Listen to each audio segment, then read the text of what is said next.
লাইলাতুন নিসফি মিন শাবান প্রচলিত শবে বরাত উপলক্ষে আমাদের করণীয় কি? বিশেষ করে এই রাতে মসজিদে ওয়াজ মাহফিল, দোয়া দুরূদ, ইবাদত বন্দেগী এবং নানা ধরনের খানাদানার আয়োজন করা হয়। কোরআন সুন্নাহর আলোকে এগুলো ঠিক কিনা জানালে উপকৃত হব। ভাইরা আমার, লাইলাতুন নিসফি মিন শাবান, যেটাকে আমরা শবে বরাত বলি, এই লাইলাতুন নিসফি মিন শাবানে আল্লাহ তাআলা হিংসুক এবং মুশরিক ছাড়া বাকি মানুষদেরকে, বাকি মুসলমানদেরকে আল্লাহ তাআলা সাধারণ ক্ষমা ঘোষণা করেন মর্মে একটা হাদিস আছে। এছাড়া আরো বেশ কিছু হাদিস আছে যেগুলোর কোনো না অনেকগুলো সনদের মধ্যে কিছুটা দুর্বলতা আছে, কিন্তু মোটের পরে এ রাতের ফজিলত সুসাব্যস্ত এবং প্রমাণিত। কিন্তু এর মানে এই নয় যে এই রাতকে কেন্দ্র করে আমরা যা করি আমাদের দেশে তার সব সঠিক। আমাদের দেশে লাইলাতুল বরাতে মানুষের যে ভিড় মসজিদগুলোতে, এটা তো ভালো জিনিস যে মানুষ মসজিদে আসছে, কিন্তু অন্যদিন না এসে এই রাতে বেশি আসার কারণটা কি? লাইলাতুল কদর বেশি ফজিলতপূর্ণ নাকি এই রাত বেশি ফজিলতপূর্ণ? লাইলাতুল কদরের সাথে কোনো তুলনা চলবে? সেই রাতে মানুষ কি এত বেশি ইবাদতের চেষ্টা করে? তাহলে এই রাতে এত বেশি চেষ্টার রহস্যটা কোথায়?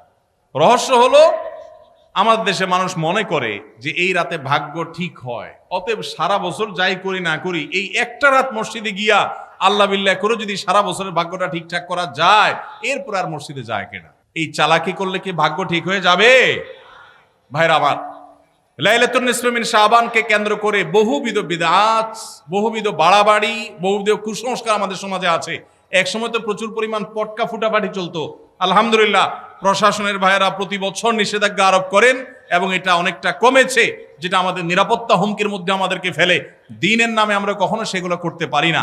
অনেক মসজিদে আলোকসজ্জা করা হয়। আলোকসজ্জা তো আপনি এমনিই করেন সারা বছর, কিন্তু এই রাতকে কেন্দ্র করে আলাদা করে আলোকসজ্জা করা, এই রাতকে কেন্দ্র করে ওই যে হালুয়া রুটি খাওয়ার একটা ব্যাপার এখনো আমাদের দেশে কোথাও কোথাও আছে। অনেকে মনে করে নবীজির দাঁত মোবারক শহীদ হয়েছেন উহুদের ময়দানে, তো তিনি হালুয়া খাইছেন, সেজন্য আমরা ভালো দাঁতে হালুয়া খাই। নবীজির দাঁত ভাঙা হালুয়া খাইছেন, আমাদের আস্ত দাঁতে আমরা কি খাই? হালুয়া খাই। আপনার বাপের ঠ্যাং ভেঙে গেছে, উনি একটা লাঠি দিয়া খোড়ায় খোড়ায় হাঁটে, আপনার আস্ত ভালো দুইটা ঠ্যাং আছে, আপনি বাপের মহব্বতে বলছেন বাবা তোমার পাওটা ভেঙে গেছে, সেই মহব্বতে আমি আমার ভালো পাও নিয়ে লাঠি দিয়ে আমি খোড়ায় খোড়ায় হাঁটতেছি। কি বলেন? বাপ খুশি হবে? খুশি হবে? বলবে এটা তো বেয়াদবি, তামাশা করতেছো আমার সাথে, আমার ভেঙাইতেছো। নবীজি সাল্লাল্লাহু আলাইহি সাল্লাম দাঁত মোবারক শহীদ হয়েছে বাতিলের বিরুদ্ধে জিহাদ করতে গিয়ে। আপনি বাতিলের সাথে আঁতাত করবেন আর হালুয়া খায়া নবীজির সুন্নত আদায় করবেন, এর চেয়ে বড় হাস্যকর জিনিস আর হতে পারে না। অতএব সব ধরনের বাড়াবাড়ি কুসংস্কার আমাদের বন্ধ করতে হবে।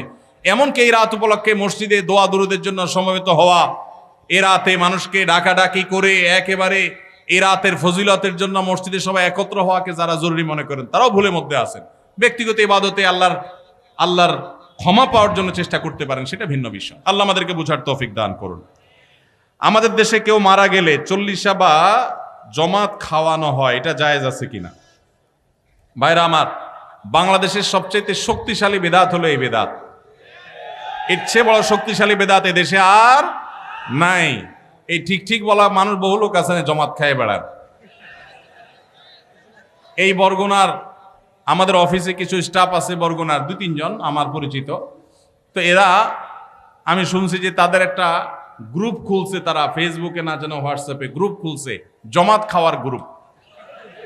কোথায় কখন কে মরে, কোথায় কার মরার খাওয়ান হয়, ওই গ্রুপে জানাই দিলে সবাই দলে দলে সেখানে চলে যায়।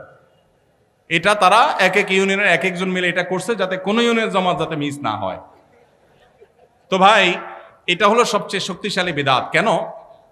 আমি একটা কথা প্রায় বলি, আপনি গুগলে গিয়ে, সবার হাতে হাতে এখন আজকাল মোবাইল আছে, স্মার্টফোন আছে, গুগলে গিয়া শ্রাদ্ধ লিখে সার্চ দিবেন, তালিব্য রফালা আকার দয়ের পিঠে বড় ধ, শ্রাদ্ধ। শ্রাদ্ধ লিখে যদি আপনি সার্চ দেন, আপনি দেখবেন সার্চের যে রেজাল্ট আসবে আপনার চোখ খুলে দিবে। কি? হিন্দুদের মধ্যে একটা ধারণা আছে, সেটা হলো যদি কোনো মানুষ মারা যায়, তার মৃত্যুর পর এলাকাবাসী আত্মীয় স্বজন সবাইকে দাওয়াত দিয়ে না খাওয়ানো হলে ওই লোক স্বর্গে সোনা দানা পায়, খাওন পায় না, সে না খায় কষ্ট করে। এই জন্য ওই লোকের জন্য যে খানা দানার আয়োজন করে, ওই অনুষ্ঠানের নাম হলো শ্রাদ্ধ। ওইটার নাম কি ভাই? শ্রাদ্ধ। গুগল করে দেখেন, পেয়ে যাবেন হাতের কাছেই। আমাদের সাবকন্টিনেন্টে যেহেতু হিন্দু ভাইদের সাথে আমাদের সামাজিক সহাবস্থান আছে, তারা তাদের ধর্ম পালন করেন। আমি তাওহীদবাদী, আমি ইমানদার, সেই জায়গা থেকে আমি শিরকে আল্লাহর নিকট সবচেয়ে অপরাধ মনে করে বাঁচার চেষ্টা করি, কিন্তু তারটা তিনি করেন, তারটা তিনি করে, এটা তার ব্যাপার। কিন্তু তাদের সাথে মিশার ফলে তাদের অনেক সংস্কৃতি আমাদের মুসলমানদের মধ্যে চলে আসছে, আমরা টেরও পাই নাই। এই যে মানুষ মারা যাওয়ার পরে যে খাওয়ার অনুষ্ঠান মৃত ব্যক্তির ওয়ারিসদের উপরে চাপানো হয়, এটা ওই শ্রাদ্ধ থেকে এসেছে। এটা ইসলামে নাই, ইসলামে আছে উল্টাটা। উল্টা কি? একটা মানুষ মারা গেছেন, নবী সাল্লাল্লাহু আলাইহি সাল্লাম বলেছেন অমুক মারা গেছেন, তার পরিবারের লোকদের জন্য তোমরা খাবারের ব্যবস্থা করো। কেন? কারণ তাদের রান্না করার মতো মানসিক অবস্থা নাই। আমরাও সেটা করি, অবশ্য আপনারাও করেন। কেউ মারা গেলে তার আত্মীয় স্বজন, তার ছেলে মেয়ে, বউ বাচ্চাদেরকে খাওয়ান দাওয়ান দেন, 2 দিন 3 দিন একটু খাওয়ান টাওয়ান পাঠান, এরপরে 40 দিনের দিন সুদে আসলে একসাথে উঠায় নেন। কি বলেন? খাবার পাঠান গামলায় করে একটু, আর খাওয়ার সময় গোটা গরুটা খেয়ে ফেলেন এলাকার মানুষ। বাপ মারা গেছে, আপনি খুশি না বেজার? খুশি না বেজার? আপনার মা মারা গেছে, আপনি খুশি না বেজার?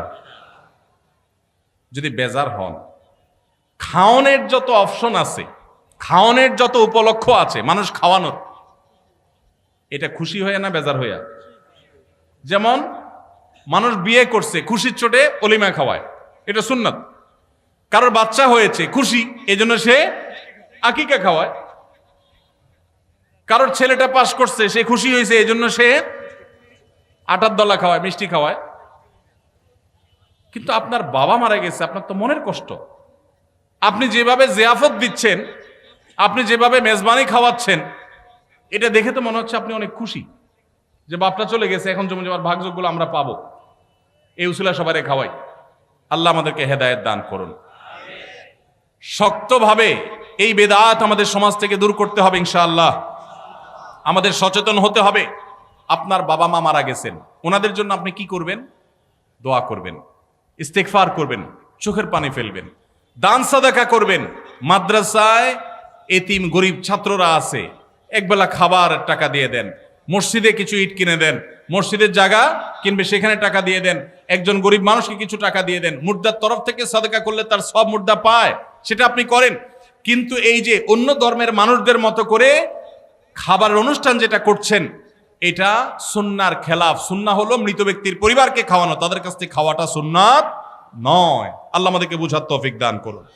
মুশকিল হলো এটা যদি আপনি না করেন, আজকের ওয়াজ শোনার পর এলাকাবাসী বলবে অমুক লোকটা মারা গেছে, কি ছেলে মেয়ে রেখে গেছে, কারো একটা হাত দোয়াইলো না। বলবে কি না বলেন?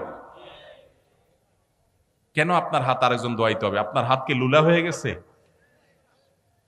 হ্যাঁ, আরেকজন হাত দোয়াইতে হবে, নিজের হাত নিজে ধুতে পারেন না? হাত দোয়ানো মানে খাওয়ান আর কি, তাই না? এলাকাবাসী বহু কিছু বলবে, কিন্তু আপনি অটল থাকবেন যে আমি ইনশাআল্লাহ এগুলা করব, আমার বাবার জন্য, মায়ের জন্য যেটা করলে সওয়াব হবে সেটা আমি করব। নবীজি সাল্লাল্লাহু আলাইহি সাল্লামের কাছে এক সাহাবী এসে বললেন, ইয়া রাসূলুল্লাহ, আমার মা মারা গেছেন, আফা আহুজ্জু আনহা, আমি কি তার পক্ষ থেকে হজ করতে পারি? নবীজি বলেছেন, নাম, অবশ্যই করতে পারো। এগুলো হলো সুন্নাত। আমরা সুন্নাত বাদ দিয়ে এখন বেদাতকে আলিঙ্গন করে ফেলেছি। আল্লাহ আমাদেরকে হেদায়েত দান করুন।